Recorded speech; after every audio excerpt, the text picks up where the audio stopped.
সালামু আলাইকুম। আপনারা শুনছেন আন্তর্জাতিক রাজনীতির সবচাইতে নির্ভরযোগ্য বিশ্লেষণ। আপনাদের সাথে আছি আমি ওমর ফারুক। পরাশক্তি মার্কিন যুক্তরাষ্ট্রের দম্ভ আজ মরুভূমির বালিতে মিশে যাচ্ছে। আর মধ্যপ্রাচ্যের মানচিত্র নতুন করে আঁকা হচ্ছে। সেই নতুন মানচিত্রের এক নিখুঁত চিত্রপট আপনাদের সামনে আজকে তুলে ধরব।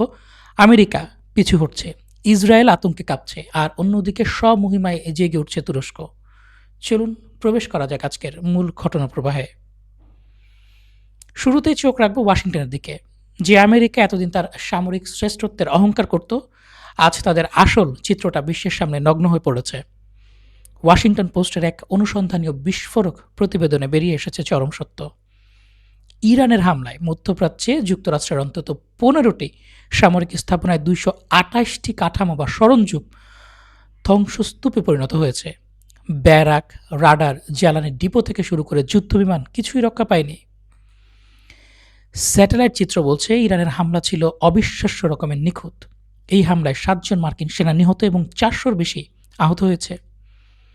অবস্থা এতটাই ভয়াবহ যে বহু ঘাঁটি থেকে সৈন্যকে সরিয়ে নিতে বাধ্য হয়েছে পেন্টাগন।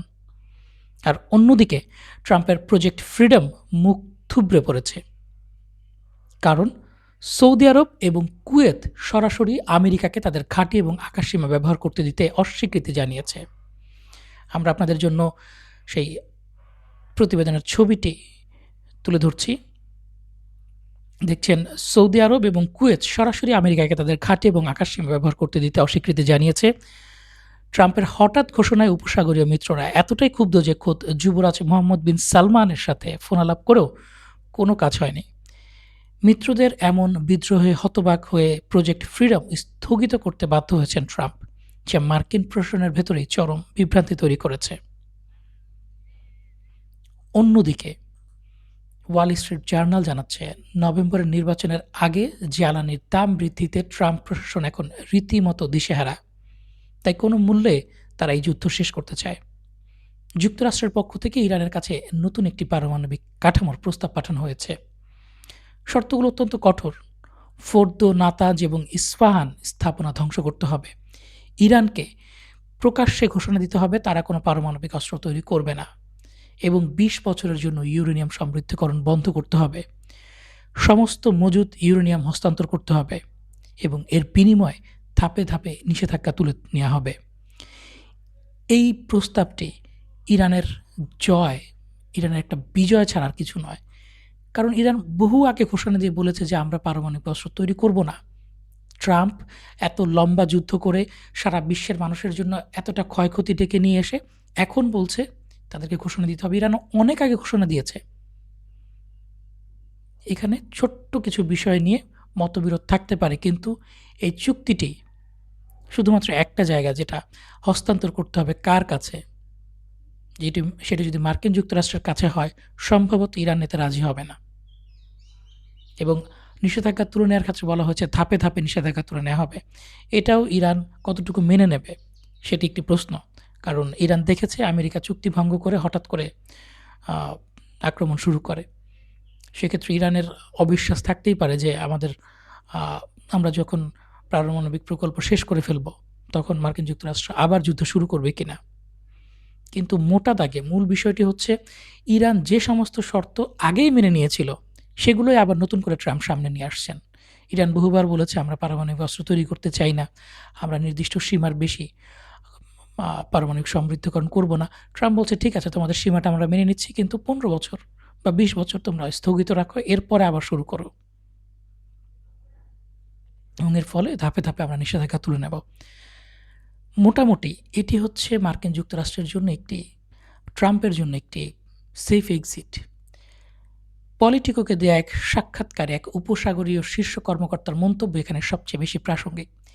তিনি বলেছেন, ট্রাম্প মরিয়া হয়ে যুদ্ধ শেষ করতে চান, কিন্তু মান রক্ষা করে যুদ্ধ থেকে বেরিয়ে যাওয়ার বা বেরিয়ে আসার জন্য যা প্রয়োজন ইরানিরা এখন পর্যন্ত তা দিতে রাজি হচ্ছে না।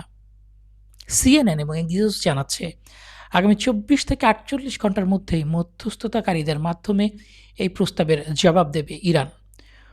পুরো বিশ্ব এখন তেহরানের উত্তরের অপেক্ষায় আছে।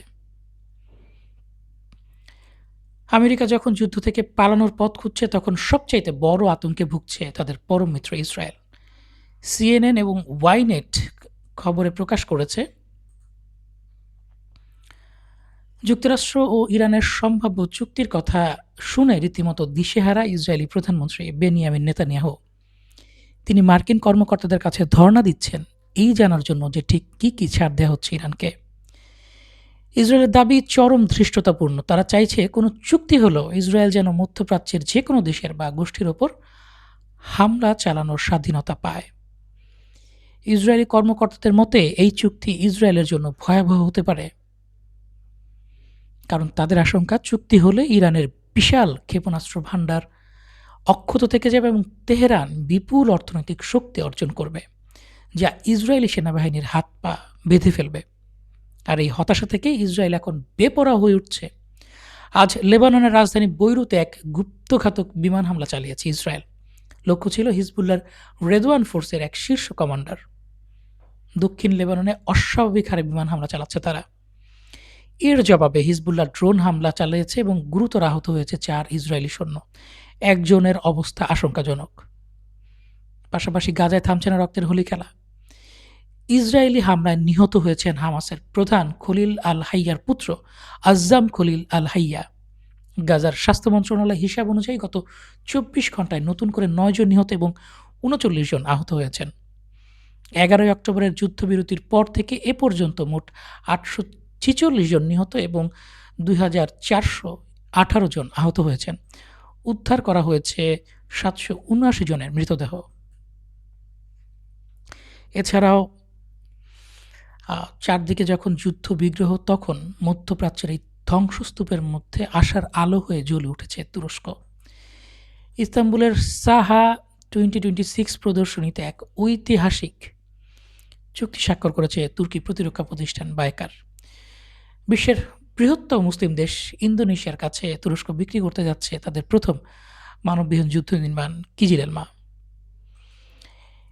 ইন্দোনেশিয়ার সর্বোচ্চ 48টি কিজিল এলমা সরবরাহ করার চুক্তি হয়েছে। এটি কোনো সাধারণ ড্রোন নয়, এটি আর্টিফিশিয়াল ইন্টেলিজেন্স চালিত একটি স্টেলথ বৈশিষ্ট্য সম্পন্ন এবং উচ্চগতির এক মানববিহীন যুদ্ধ বিমান, যেটি আগামী দিনে মানব চালিত বিমানের বিকল্প হতে যাচ্ছে এবং এটি তার সাথে যুদ্ধ করার জন্য উপযুক্ত। 2026 সালের মধ্যেই এই তুর্কি সশস্ত্র বাহিনীর সক্রিয় বহরে বিমানটি যুক্ত হবে। দর্শক, একদিকে পরাশক্তি আমেরিকার অহংকার চূর্ণ হচ্ছে, মিত্ররা মুখ ফিরিয়ে নিচ্ছে, অন্যদিকে মুসলিম বিশ্ব সামরিকভাবে স্বনির্ভরতার এক নতুন ইতিহাস লিখছে। ইরান তার সিদ্ধান্তে অনড়, আর তুরস্ক ডানা মেলছে নতুন আকাশে। আগামী কয়েক ঘন্টা বিশ্ব রাজনীতির জন্য গুরুত্বপূর্ণ। ইরানের একটি উত্তর বদলে দিতে পারে পুরো মধ্যপ্রাচ্যের মানচিত্র। দর্শক, বিশ্ব রাজনীতির এই দাবার খেলায় পরবর্তী চাল কী হতে পারে? আপনাদের মতামত অবশ্যই কমেন্ট করে জানাবেন। আন্তর্জাতিক অঙ্গনের প্রতিটি সত্য ও নির্ভুল বিশ্লেষণ পেতে সাবস্ক্রাইব করে সাথেই থাকুন। আমি ওমর ফারুক আজকের মতো বিদায় নিচ্ছি। আল্লাহ হাফেজ।